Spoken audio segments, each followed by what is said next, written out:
Alors en France, quand on parle de chantier électrique, il y a trois sigles qui sont absolument partout. B2, B2V et BR. Mais qu'est-ce que ça veut dire concrètement? Qu'est-ce qui se cache vraiment derrière ces lettres? C'est ce qu'on va décortiquer ensemble. Ok, pour bien comprendre tout ça, il faut commencer par la base, par la question fondamentale qui va tout définir pour la suite. Travaux ou interventions. La différence peut paraître subtile comme ça, mais en réalité, elle est énorme. C'est elle qui va dicter les compétences nécessaires, bien sûr, mais surtout toutes les règles de sécurité à appliquer avant même de commencer. C'est vraiment le point de départ de tout. Pour que ce soit bien clair, les travaux, c'est le gros chantier. Imaginez qu'on refait toute l'installation électrique d'un immeuble. C'est long, c'est complexe. À côté, l'intervention, c'est une opération coup de poing, très ciblée, genre changer un disjoncteur ou remplacer une prise. L'un, c'est un marathon, l'autre, un sprint. On n'est pas du tout sur la même échelle. Bon, maintenant que cette distinction est claire, on peut s'attaquer à la première habilitation. On commence par les travaux, avec le chef d'orchestre de ces opérations, le fameux B2. Le B2, son rôle, c'est vraiment celui d'un manager, d'un chef de projet. C'est lui qui dirige la manœuvre. Attention, il ne met pas les mains dans le cambouis, si on peut dire.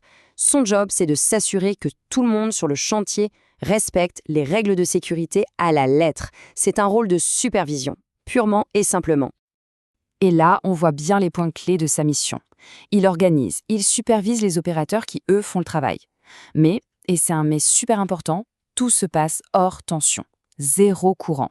Le B2 n'a pas le droit de diriger des opérations si l'installation est sous tension.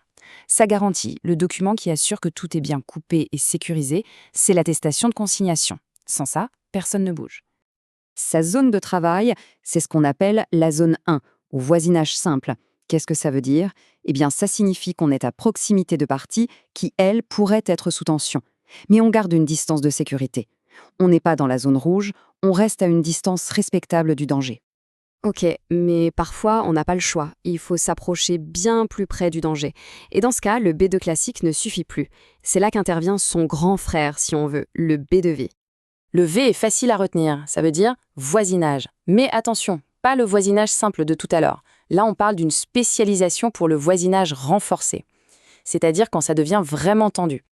Le B2V, en gros, c'est un B2 qui a suivi un entraînement d'élite. Il a toutes les casquettes du B2, mais avec une autorisation en plus, et pas n'importe laquelle, celle de superviser des gens qui travaillent dans la zone la plus dangereuse, la fameuse zone 4.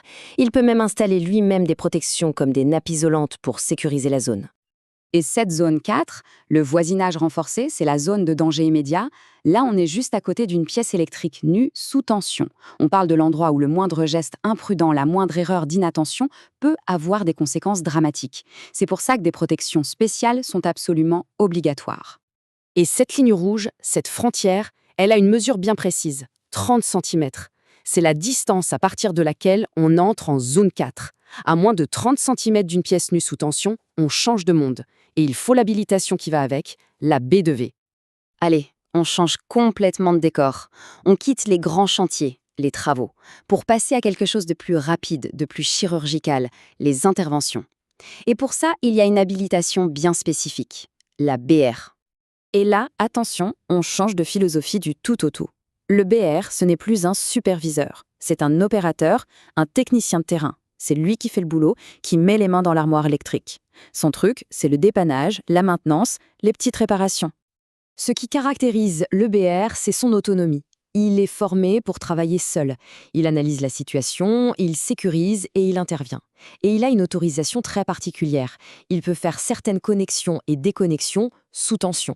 Bien sûr, dans des limites très strictes, c'est une compétence qui demande un sang-froid et une rigueur extrême. Et pour gagner en efficacité, le BR a le droit de faire ce qu'on appelle une autoconsignation. En gros, il fait lui-même la mise en sécurité de la petite zone sur laquelle il va travailler. Il coupe, il verrouille, il vérifie, il gère sa propre sécurité de A à Z, sans dépendre de quelqu'un d'autre. C'est ça la clé de son autonomie. Évidemment, cette grande autonomie a des limites. Un BRI ne peut pas intervenir sur n'importe quoi.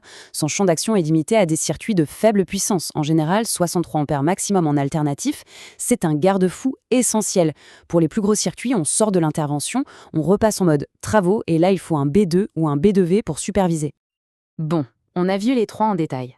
Maintenant, pour que tout soit parfaitement clair, mettons-les côte à côte et comparons.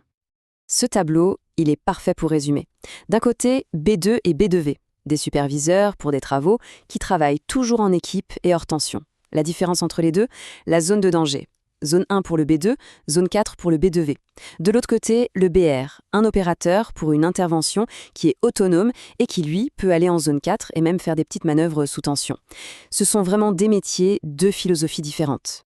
Et tout ça nous ramène à notre point de départ. Et la norme NFC 18510 le dit noir sur blanc. Si une opération n'est pas une intervention, alors c'est un travail. C'est la nature de la mission qui décide de tout. On ne choisit pas son habilitation, c'est le travail à faire qui l'impose. Au final, il faut bien comprendre que tout ça, ce n'est pas juste de la paperasse.